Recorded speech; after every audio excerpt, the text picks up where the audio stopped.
Gas pump বিস্ফোরণের অগ্নিকাণ্ডে যে ঘরবাড়ি এবং জিপ গাড়ি ক্ষতিগ্রস্ত হয়েছেন, সেই ক্ষতিগ্রস্তদের আজকে আমরা ক্ষতিপূরণের দাবিতে মানববন্ধন করতে দেখেছি। এবং আমি ইতিমধ্যে অবস্থান করছি যে গ্যাস পাম্পটি বিস্ফোরণ হয়েছে, কক্সবাজার এলপিজি স্টেশন নামের গ্যাস পাম্প, সেই গ্যাস পাম্পের সামনে থেকে সরাসরি যুক্ত হয়েছে। আমরা দেখতে পাচ্ছি যে গ্যাস পাম্পের সামনে গ্যাস বিস্ফোরণের অগ্নিকাণ্ডে যারা ক্ষতিগ্রস্ত হয়েছে, সে ক্ষতিগ্রস্তরা তারা তাদের ক্ষতিপূরণের দাবিতে তারা আজকে মানববন্ধন করছেন। এবং তারা এই মানববন্ধন থেকে যে দাবিটি করছেন, তারা যে ক্ষতিগ্রস্ত হয়েছেন এবং তাদের যে যাবতীয় ক্ষয়ক্ষতি হয়েছে, সে ক্ষয়ক্ষতিগুলো তারা মালিক পক্ষ, যে কক্সবাজার এলপিজি স্টেশনের মালিক পক্ষ রয়েছেন, তাদের পক্ষ থেকে যেন তাদের যে ক্ষতিপূরণ দেওয়া হয়, সে দাবিটুকু তারা আজকের মানববন্ধন থেকে তারা দাবি করছেন।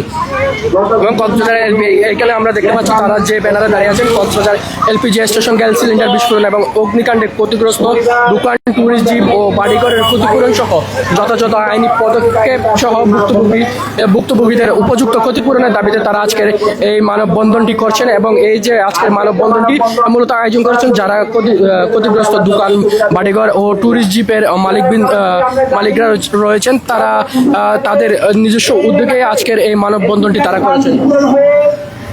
এই যে আজ ঘটনাটি ঘটেছে গত 25শে ফেব্রুয়ারি পূর্ব কলাতলী দক্ষিণ আদর্শ গ্রাম আবাসিক এলাকায় যে গ্যাস পাম্প দুর্ঘটনায় নিহতদের বিচার, ক্ষতিগ্রস্ত পরিবারের যথাযথ ক্ষতিপূরণ এবং আবাসিক এলাকা থেকে অবৈধ গ্যাস পাম্প বন্ধ করা ও অবৈধ গ্যাস পাম্পের মালিক এনালমের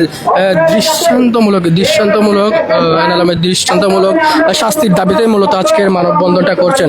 তারা যেটি জানিয়েছেন, এখানকার যে ক্ষতিগ্রস্তরা রয়েছেন, এ পর্যন্ত যারা নিহত হয়েছেন তারা ছাড়া মালিক জিপের যে মালিকরা রয়েছেন, তাদের সাথে কোনো ধরনের ক্ষতিপূরণ দেওয়া হয়নি, কোনো ধরনের যোগাযোগ করা হয়নি এবং কোনো ধরনের আশ্বাসও দেওয়া হয়নি। তারা যেমনটি জানিয়েছেন তাদের যদি যথাযথ ক্ষতিপূরণ না দেওয়া হয় মালিক পক্ষ থেকে, তাহলে তারা আইনি প্রক্রিয়ায় যাবেন এবং আইনের সহায়তা গ্রহণ করবেন। আমরা এখানে অসংখ্য জিপ গাড়ির এবং ঘরবাড়ি যাদের পুড়ে ছাই হয়ে গেছে, একবারে নিঃস্ব যারা হয়ে গেছেন, তাদের আমরা এই আজকের মানববন্ধনের তাদের উপস্থিতি আমরা দেখতে পাচ্ছি। এটি হচ্ছে মূলত কলাতলী 12 নম্বর ওয়ার্ড পৌরসভার উত্তর আদর্শ গ্রাম এলাকার সামনেই মূলত যে গ্যাস পাম্পটি অবস্থিত।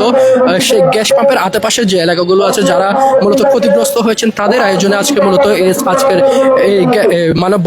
এই মানববন্ধন থেকে তারা আজকে যেটি দাবি করছেন, আজকে তাদের এই মানববন্ধন থেকে যে দাবিটা করছেন, তাদের যাতে যথাযথভাবে ক্ষতিপূরণটা দেওয়া হয়।